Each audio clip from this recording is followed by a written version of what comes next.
Hello mga lalabs, at yun nga guys, meron tayo ditong parang flat tops siya, choco tops, and then ibibigay po natin ito sa mga bata dahil nag-promise si teacher na mamimigay ng candies. Binigyan ko sila ng chocolate.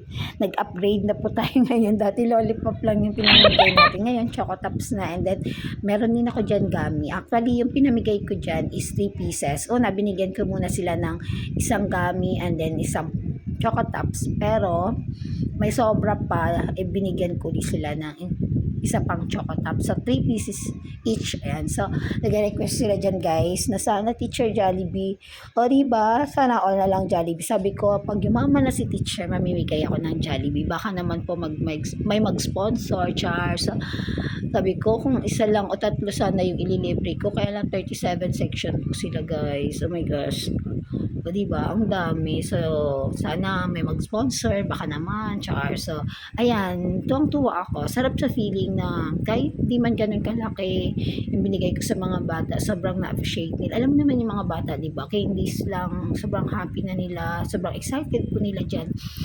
Nung inaabot ko sila, sa kanila yung candies, tuwang-tuwa na po sila. Yung mga bata naman kasi, lahat naman na-appreciate nila, lalo na pag galing kay teacher. Alam naman, excited yung mga yan.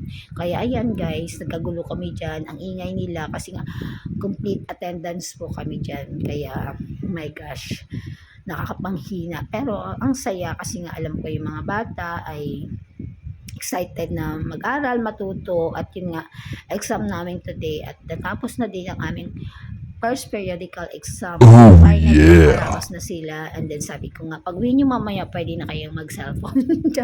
O diba? Sabi nila, yehe. Kasi sabi ko, need naman nilang mag-relax-relax. O diba, wag puro aral kasi naging bata din naman tayo. So, yun nga mga lalabs, ayan, namimigay pa rin tayo ng mga candies, chocolate para sa mga bata. At next time, dadagdagan na natin para mas lalo silang ganang pumasok sa school, wag silang tamarin dahil alam nila si teacher ay namimigay. O diba, sana all may ganyan. Dati nung bata ako, nag-aaral ako ng ganyan eh. Ba't ngayon maraming mga pabigay na yung mga teacher? O diba, sana all. So, ayan nga, pag namimigay tayo ng candies, nagsasaway pa po ako dyan kasi nga, hindi talaga maiwasan na minsan may mga batang, alam niyo na yun, makulit, nakipagtulakan, gusto mauna sa pila, alam mo, hindi ba bibigyan. So, ayan, excited talaga sila sa candies. Akala mo naman ang dami-daming bibigyan ni teacher.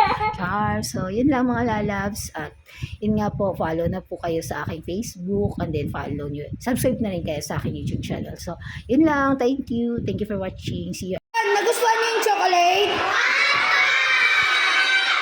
Kapag bihip uli kayo next month, bibilan ko uli. Ayo, lollipop. Gusto niyo ba ng lollipop? Oh. Ano pa yung gusto niyo? Oh, wala na? Ano? Ay! Wala pa ako, hindi pa ako mayaman. Mahirap lang ako. Marami kayo. Buti ko isa lang ilili. Ay, butos gusto niya? Sige.